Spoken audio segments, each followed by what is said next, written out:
Chapter 10 I Meet My Master. Sri Yukteswar. Faith in God can produce any miracle except one passing an examination without study. Distastefully I closed the book I had picked up in an idle moment. The writer's exception shows his complete lack of faith, I thought. Poor chap, he has great respect for the midnight oil. My promise to father had been that I would complete my high school studies. I cannot pretend to diligence. The passing months found me less frequently in the classroom than in secluded spots along the Calcutta bathing ghats. The adjoining crematory grounds, especially gruesome at night, are considered highly attractive by the yogi. He who would find the deathless essence must not be dismayed by a few unadorned skulls. Human inadequacy becomes clear in the gloomy abode of miscellaneous bones. My midnight vigils were thus of a different nature from the scholars. The week of final examinations at the Hindu high school was fast approaching. This interrogatory period, like the sepulchral haunts, inspires a well-known terror.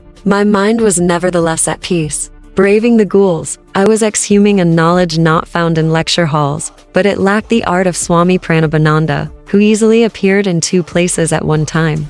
My educational dilemma was plainly a matter for the infinite ingenuity. This was my reasoning, though to many it seems illogic. The devotee's irrationality springs from 1,000 inexplicable demonstrations of God's instancy in trouble. Hello, Mukunda. I catch hardly a glimpse of you these days. A classmate accosted me one afternoon on Gurpar Road. Hello, Nantu. My invisibility at school has actually placed me there in a decidedly awkward position. I unburdened myself under his friendly gaze. Nantu, who was a brilliant student, laughed heartily. My predicament was not without a comic aspect. You are utterly unprepared for the finals. I suppose it is up to me to help you. The simple words conveyed divine promise to my ears. With alacrity I visited my friend's home. He kindly outlined the solutions to various problems he considered likely to be set by the instructors. These questions are the bait which will catch many trusting boys in the examination trap.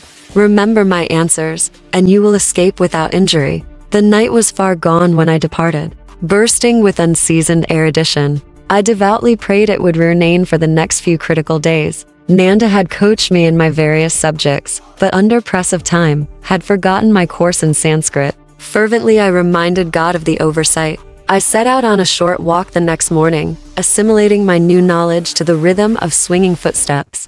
As I took a short cut through the weeds of a corner lot, my eye fell on a few loose printed sheets. A triumphant pounce proved them to be Sanskrit verse. I sought out a pundit for aid in my stumbling interpretation. His rich voice filled the air with the edgeless, honeyed beauty of the ancient tongue. 10-1 These exceptional stanzas cannot possibly be of aid in your Sanskrit test. The scholar dismissed them skeptically, but familiarity with that particular poem enabled me on the following day to pass the Sanskrit examination. Through the discerning help Nanta had given, I also attained the minimum grade for success in all my other subjects. Father was pleased that I had kept my word and concluded my secondary school course. My gratitude sped to the Lord, whose sole guidance I perceived in my visit to Nantu and my walk by the unhabitual route of the debris-filled lot. Playfully he had given a dual expression to his timely design for my rescue. I came across the discarded book whose author had denied God precedence in the examination halls. I could not restrain a chuckle at my own silent comment. It would only add to this fellow's confusion if I were to tell him that divine meditation among the cadavers is a shortcut to a high school diploma. In my new dignity, I was now openly planning to leave home. Together with a young friend, Jitendra Mazumdar, 10-21 decided to join a Mahamandal hermitage in Benares and receive its spiritual discipline. A desolation fell over me one morning at thought of separation from my family. Since mother's death, my affection had grown especially tender for my two younger brothers, Sananda and Bishnu. I rushed to my retreat, the little attic which had witnessed so many scenes in my turbulent sadhana. 10-3 After a 2-hour flood of tears, I felt singularly transformed, as by some alchemical cleanser. All attachment 10-4 disappeared. My resolution to seek God as the friend of friends set like granite within me. I quickly completed my travel preparations. I make one last plea. Father was distressed as I stood before him for final blessing. Do not forsake me and your grieving brothers and sisters. Revered Father, how can I tell my love for you? But even greater is my love for the Heavenly Father, who has given me the gift of a perfect Father on earth. Let me go, that I someday return with a more divine understanding. With reluctant parental consent, one set out to join Jitendra, already in Benares at the hermitage. On my arrival, the young head Swami Dayananda greeted me cordially.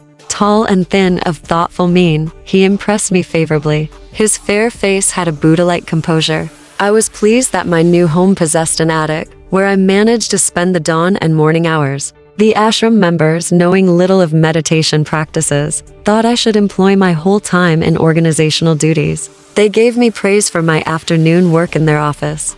Don't try to catch God so soon. This ridicule from a fellow resident accompanied one of my early departures toward the attic. I went to Dayananda, busy in his small sanctum overlooking the Ganges. Swamiji, 10-5.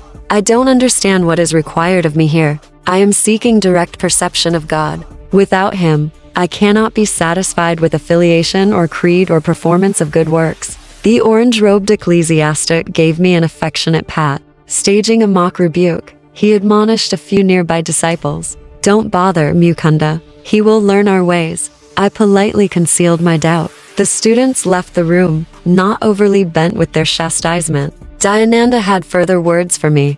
Mukunda, I see your father is regularly sending you money. Please return it to him.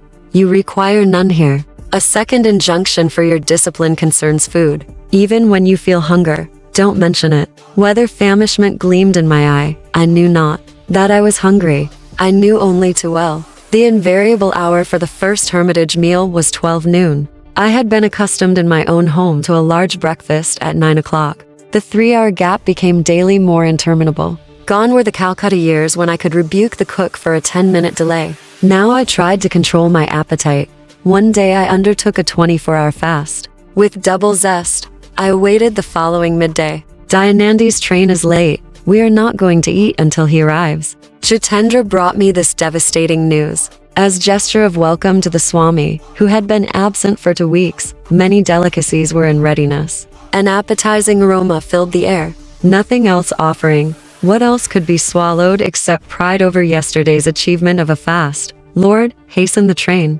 The heavenly provider, I thought, was hardly included in the interdiction with which Dayananda had silenced me. Divine attention was elsewhere, however. The plodding clock covered the hours. Darkness was descending as our leader entered the door. My greeting was one of unfeigned joy. Dayanandaji will bathe and meditate before we can serve food. Jitendra approached me again as a bird of ill omen. I was in near collapse. My young stomach, new to deprividiori, protested with gnawing vigor. Pictures I had seen of famine victims passed wraith-like before me. The next Benares death from starvation is due at once in this hermitage, I thought. Impending doom averted at 9 o'clock. Ambrosial summons. In memory, that meal is vivid as one of life's perfect hours. Intense absorption yet permitted me to observe that Dayananda ate absent-mindedly. He was apparently above my gross pleasures. Swamiji, weren't you hungry? Happily surfeited, I was alone with the leader in his study.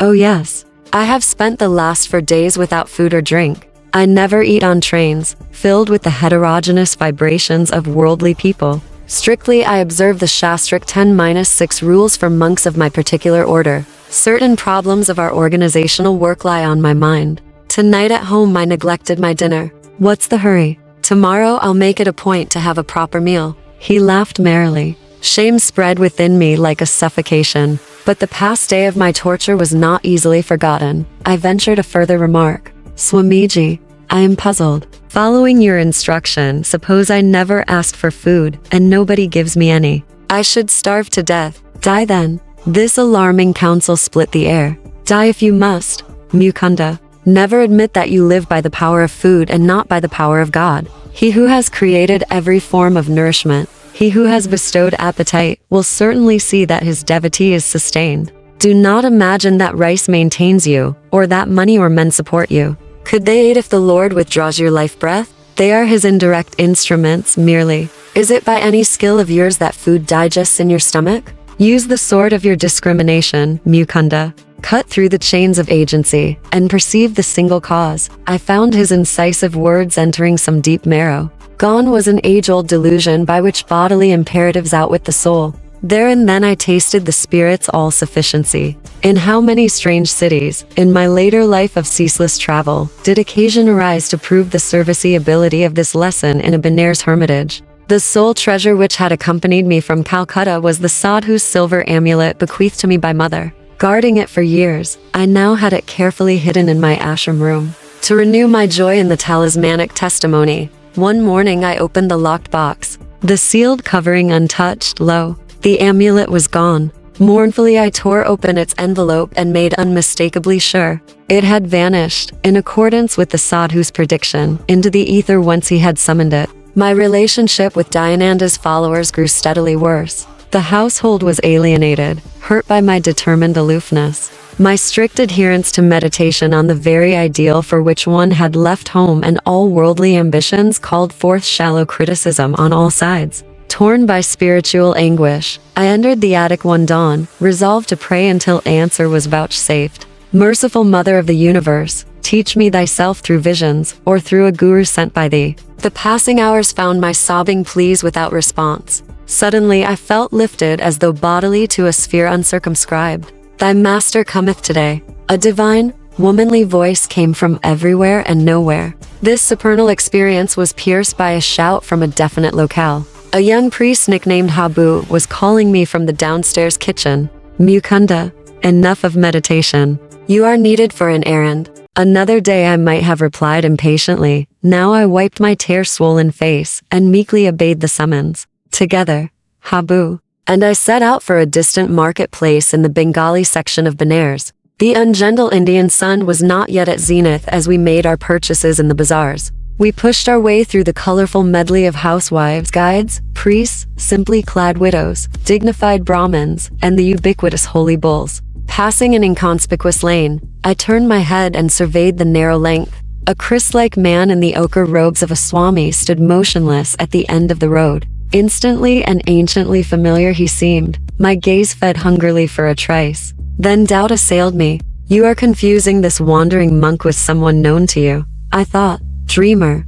Walk on. After 10 minutes I felt heavy numbness in my feet. As though turned to stone, they were unable to carry me farther. Laboriously I turned around. My feet regained normalcy. I faced the opposite direction. Again the curious weight oppressed me. The saint is magnetically drawing me to him. With this thought, I heaped my parcels into the arms of Habu. He had been observing my erratic footwork with amazement, and now burst into laughter. What ails you? Are you crazy? My tumultuous emotion prevented any retort. I sped silently away. Retracing my steps as though wing-shod, I reached the narrow lane. My quick glance revealed the quiet figure, steadily gazing in my direction. A few eager steps and I was at his feet. Gurudevil 10-7. The divine face was none other than he of my thousand visions. These halcyon eyes in leonine head, with pointed beard and flowing locks, had oft peered through gloom of my nocturnal reveries, holding a promise I had not fully understood. Oh my own, you have come to me. My guru uttered the words again and again in Bengali, his voice tremulous with joy. How many years I have waited for you. We entered a oneness of silence. Words seemed the rankest superfluities. Eloquence flowed in soundless chant from heart of master to disciple. With an antenna of irrefragable insight, I sensed that my guru knew God and would lead me to him. The obscuration of this life disappeared in a fragile dawn of prenatal memories. Dramatic time, past, present, and future are its cycling scenes. This was not the first sun to find me at these holy feet. My hand in his, my guru led me to his temporary residence in the Rana Mahal section of the city. His athletic figure moved with firm tread. Tall, erect, about 55 at this time, he was active and vigorous as a young man. His dark eyes were large, beautiful with plumbless wisdom. Slightly curly hair softened a face of striking power. Strength mingled subtly with gentleness. As we made our way to the stone balcony of a house overlooking the Ganges, he said affectionately, I will give you my hermitages and all I possess, sir. I come for wisdom and God contact. Those are your treasure troves I am after. The swift Indian twilight had dropped its half-curtain before my master spoke again. His eyes held unfathomable tenderness. I give you my unconditional love. Precious words. A quarter-century elapsed before I had another auricular proof of his love. His lips were strange to ardor, Silence became his oceanic heart. Will you give me the same unconditional love? He gazed at me with childlike trust. I will love you eternally, Gurudeva. Ordinary love is selfish, darkly rooted in desires and satisfactions. Divine love is without condition, without boundary, without change. The flux of the human heart is gone forever at the transfixing touch of pure love. He added humbly, if ever you find me falling from a state of God realization, please promise to put my head on your lap and help to bring me back to the cosmic beloved we both worship. He rose then in the gathering darkness and guided me to an inner room. As we ate mangoes and almond sweetmeats, he unobtrusively wove into his conversation an intimate knowledge of my nature. I was awestruck at the grandeur of his wisdom, exquisitely blended with an innate humility. Do not grieve for your amulet. It has served its purpose. Like a divine mirror, my guru apparently had caught a reflection of my whole life. The living reality of your presence, Master, is joy beyond any symbol. It is time for a change, inasmuch as you are unhappily situated in the hermitage.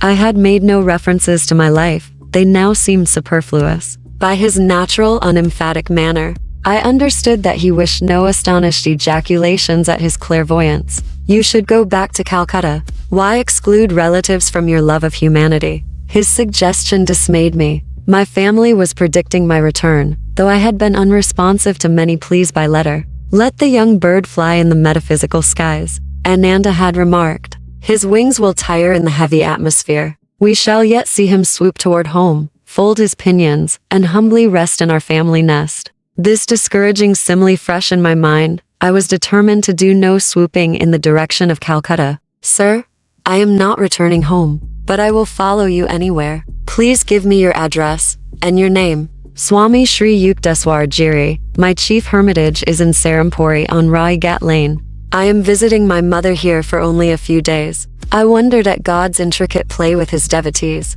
Serampore is but 12 miles from Calcutta, yet in those regions I had never caught a glimpse of my guru. We had to travel for our meeting to the ancient city of Kasi Benares, hallowed by memories of Lahiri Mahasaya. Here too, the feet of Buddha, Shankaracharya and other yogi Christs had blessed the soil. You will come to me in for weeks. For the first time, Sri Yukteswar's voice was stern. Now I have told my eternal affection, and have shown my happiness at finding you. That is why you disregard my request. The next time we meet, you will have to reawaken my interest. I won't accept you as a disciple easily. There must be complete surrender by obedience to my strict training. I remained obstinately silent. My guru easily penetrated my difficulty. Do you think your relatives will laugh at you? I will not return. You will return in 30 days. Never. Bowing reverently at his feet, I departed without lightening the controversial tension. As I made my way in the midnight darkness, I wondered why the miraculous meeting had ended on an inharmonious note. The dual scales of Maya, that balance every joy with a grief. My young heart was not yet malleable to the transforming fingers of my guru.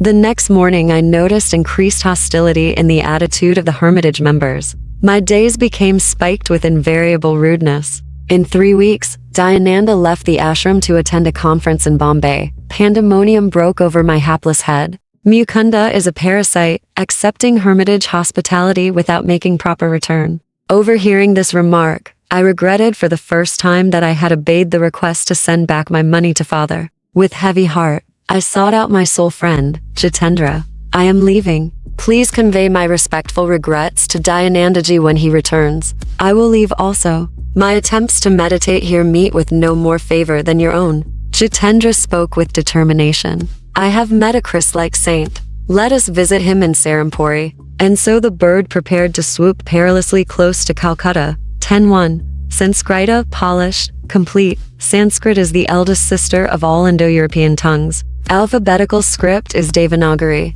literally divine abode. Who knows my grammar knows God. Panini, great philologist of ancient India, paid this tribute to the mathematical and psychological perfection in Sanskrit. He who would track language to its lair indeed end as omniscient. 10:2. He was not Jatinda Jatingosh, who will be remembered for his timely aversion to tigers. 10:3. Path or preliminary road to God.